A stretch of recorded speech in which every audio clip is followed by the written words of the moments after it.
At the outset, I thank the second annual state conference CUSAC Chhattisgarh Urology Society team for giving me this opportunity to talk on RIRS to ECIRS. Where are we now? I am myself Dr. Chandramohan from Preeti Urology and Kidney Hospital, Hyderabad. As you all know, management of stone disease depends on the stone size and volume. Dealing with large stone volumes is always challenging. RIRS is very good for small volume stones. Multi-tract PCNL poses risk of increased morbidity. Can this be solved by combining RIRS and PCNL together, which is nothing but ECIRS, endoscopic combined intrarenal surgery, is my aim of the talk today. So what happened in last 40 years when we observe prone PCNL way back in 1976, Fernstrom and Johansson have started. Then supine PCNL way back in 1987, Valdivia sir, who also watches all our supine PCNLs now also on Facebook, has started. RIRS is started in 1990 by Fuchs. Then ECIRS in 2008 by Cesar Marcos Cafon. This is the history. Then always guidelines matter because they are based on evidence-based medicine, publications. That's why EAU guidelines say more than 2 cm PCNL or RIRS. 1 to 2 cm they say PCNL or RIRS or ESWL, if ESWL unfavors. EAU guideline says PCNL better for inferior calyceal stone, but RIRS is also an option. So if you have a stone like this small stone which goes into the kidney, do you do PCNL or RIRS? If you are perfect in both, you will do RIRS. If you have a large stone like this, even though dilatation is not present, do you do PCNL or RIRS? Means PCNL. That is our guidelines say, that's what we practice most of the times. Then what about complex large stones? If it is a straightforward case, we are not bothering. Prone PCNL, lot of literature available, but last papers are in 2012 only because nothing much has changed. It is widely accepted, higher SFR, complication rates are higher than RIRS, risk of bleeding, pain, radiation exposure is obviously more. Whereas 10 to 20 mm stones, mini PERC has less complication than PERC, but stone free rate is same. Why we are talking about mini PERC? Because the size of the tract is less, bleeding is less, and chances of damage to the kidney is also less. Then what are the curves? Why we can't use only PCNL for all cases? Because of morbidity. RIRS has long operative time, whereas PCNL has more complication than RIRS. This is there in every paper. In a nutshell, RIRS has low efficacy in the removal of large stones. PCNL has more complications for better SFR if you wanted to multi-track. Then what to do then? Patient doesn't want all this. All patient wants is my stone completely removed for the amount of money I have paid or not? Could we do anything better? So in 2011, just 10 years back, supine PCNL was done by the world less than 20%. Endoscopic combined intrarenal surgery is done by less than 10%. But in 2017, 18, 19, it is done by 35 to 45%. Observe the changing trend. Clearing doubts. You know, I have done 15 years prone PCNL, but when it comes to supine PCNL, I used to always think how to position the patient, where the colon will be, where the kidney will be, where I will puncture, what about the CM. These are the doubts I had just 1.5 years back. So when I went to the conference like True Foundation in Trichy, where the team of Arun sir, Vikram, Karthikeyan and Govindarajan have done one day 10 supine PCNLs, 99% successful. Then I also given a thought. Then I attempted this simple case with this position and I succeeded. Then I thought I wanted to know where I am in my track. Then I did all 10 cases. The CT scan at very low cost, only CD with less radiation, only upper part where the tract is present. In all the cases, it is well away from the colon, well away from the liver, spleen. Then we thought that the logic is the puncture dilatation in both supine and prone PCNL is same. Entry point and exit point if are same, the line will not get lot of difference unless it is a long length from Raipur to Hyderabad. But if it is a short thing from Raipur one road to other road, it can't be a curvy one. Maximum it will be 1 centimeter extra length. This is the tract which we have shown in 10 cases, nowhere nearer to the spleen, nowhere nearer to the lung, nowhere nearer to the liver and colon in all the types of punctures. Now coming to the, everybody asks, can you see the calyces if you turn the patient? Is the spine comes into position? What about 0 degree? What about 30 degree? What about bullseye technique? Answer is, you see the needle here 0 degree, you see the needle in 30 degree, you see the needle in 30 degree lateral, all of them are in one position, urine will come.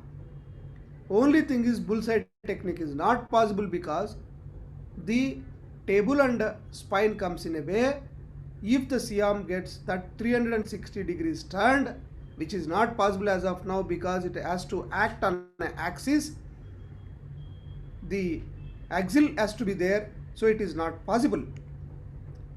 Now coming to the position, thing is you have to turn the kidney side and also you should have access to the urinary tract. That happens with this position, modified Valdivia Galdaco position.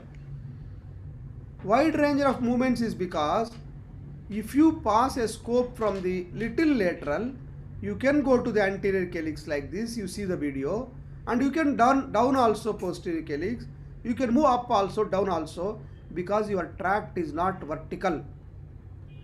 Most of the prone PCNL inferior calyceal puncture, you try to go deeper and reach the calyx, that's why going to the upper calyx is difficult. But in supine PCNL, it is a little oblique tract so that you can go to the upper calyx. We are showing here the helicopter has to land in the place designed for it, whereas in supine PCNL, the flight can take A or B position in the last minute also, so that you can go to the anterior and posterior calyx. But in prone PCNL, the more medial you are, more you will be like a helicopter landing. The supine PCNL clinical scenarios we are showing here. If the matrix stone is there, you can still do it. Here, the contrast injection was not possible. You passed the flexible ureteroscope and distended the calyces and sucked everything out. Youngest child, we were doing RIRS. Rupture of the calyces happened on the left side.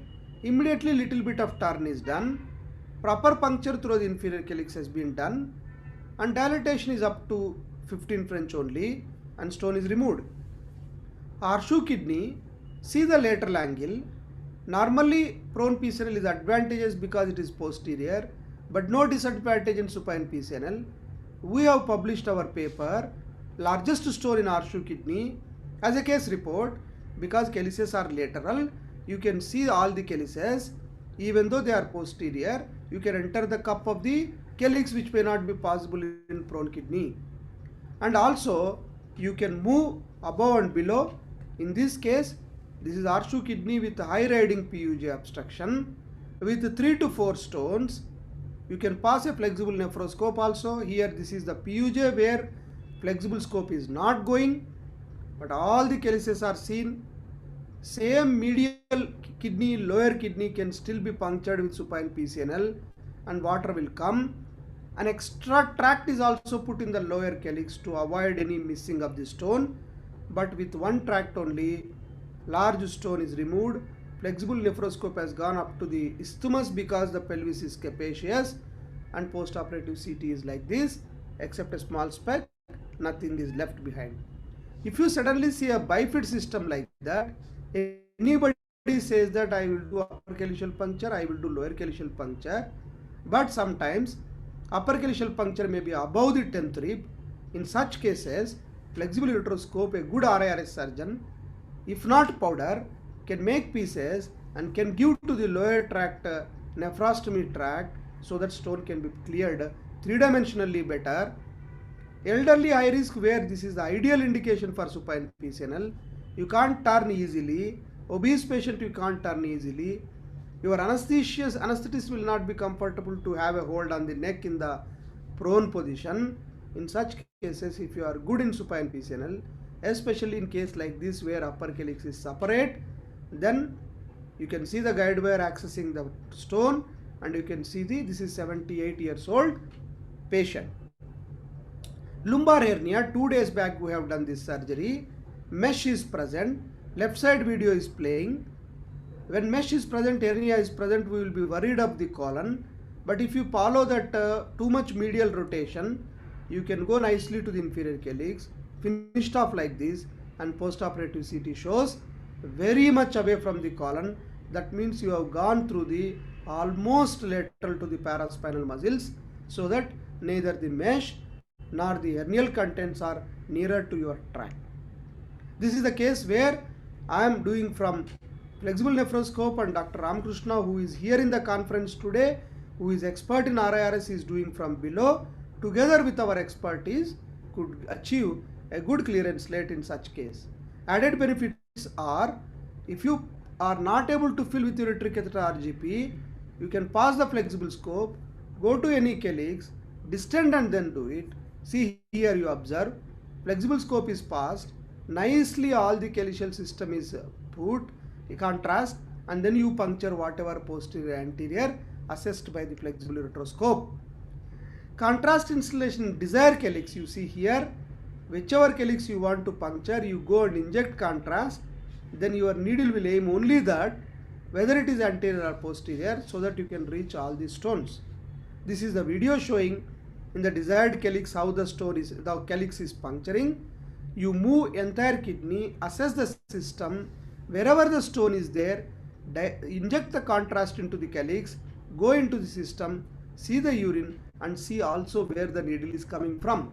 If it is coming from the center of the calyx, very good. So added benefits, in addition to this, through and through guide wire you can put, antegrade and retrograde irrigation for better vision and fragment washout also can be done. See, you can see the needle as well as the guide wire. One is coming from the infundibular region, another is coming from the center of the calyx, which is better. This reduces radiation exposure, reduces bleeding also.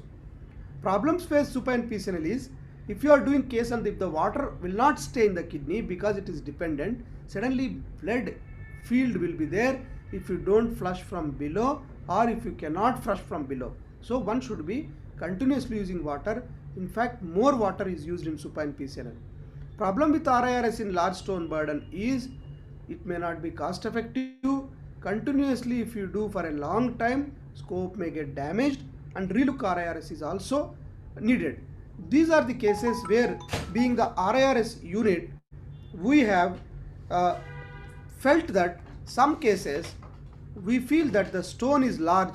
On table we wanted to take decision of PCNL, then supine PCNL is very good. And in such cases, if you have taken the consent, you need not reposition the patient. You will have quick access both from below and above.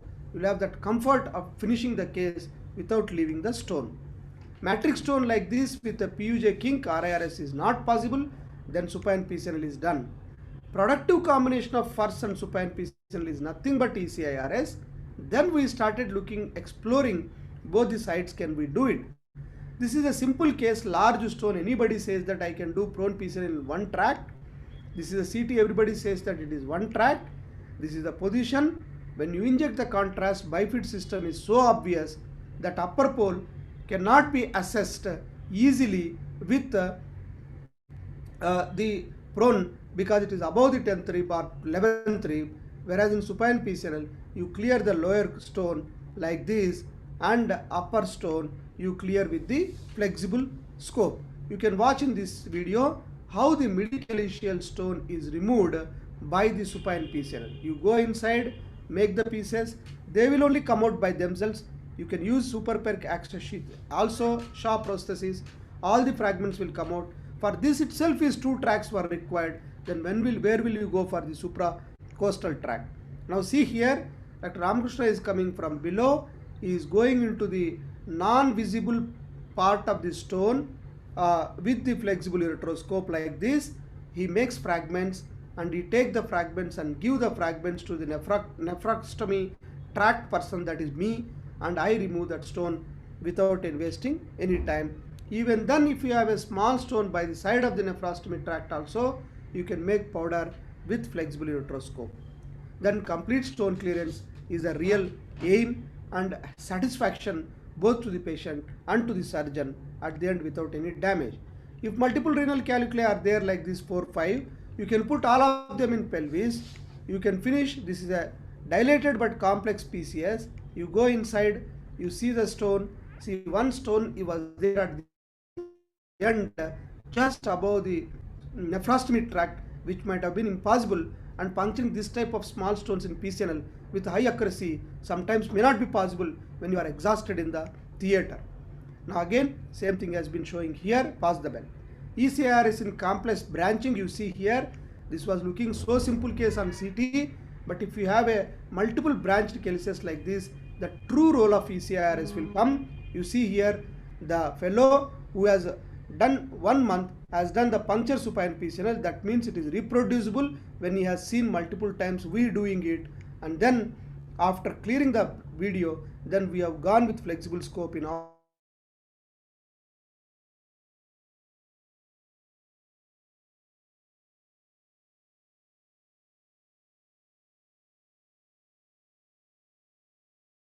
But combinedly called ECIRS, that is possible only with the supine PCNL. That's why have touch with supine PCNL also, then you decide which case is suitable for you with your experience. In my experience, fortunately or unfortunately, last 1 year after the Trichy conference, we could do all the cases with supine PCNL. That means it can be done by any prone PCNL surgeon who converts into supine PCNL surgeon.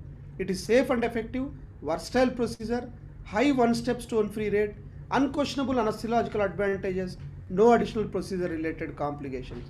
Stone-free rate is more than 80%, bleeding risk is less hemoglobin drop, less need for torquing, first assisted safe papillary puncture can be done, decreased need for multiple accesses, longer operative time can be reduced but less than PCNL, less need for ancillary procedures. So overall, all benefits of supine PCNL added to ECIRS, anesthesia advantage, less radiation, benefit of RIRS, and better stone washout. So issues with RIRS, ECIRS is 2 monitors, 2 surgeons, 2 set of equipments. Don't say too much. If you have a small TV, if you have a small single chip camera also, you can do PCNL. So don't make it an obstruction for you to do ECIRS. Improved one-step SFR, less economic burden, despite 2 operating surgeons with 2 sets of equipment, better quality of life. To conclude my talk, large and complex urolithiasis cases, versatile one-step solution is ECIRS with supine PCNL as component. Retrograde first during PNL plays a dual role, both diagnostic and active. Allows tailoring of the procedure to the patient, anatomy, urolithiasis. ECIRS is an updated, complete, versatile version of PNL. Thank you. Science is constantly changing. Learn and update. When you come out from your comfort zone, then only you can learn something new. I never thought after 15 years I will change to supine PCNL. Life, keep learning, Thank you once again, Chhattisgarh Urology Society, for giving this great opportunity to talk in front of the stalwarts like Lalit Shah sir and Ravindra Sabnis sir and many of the Augustian audience here. Thank you very much.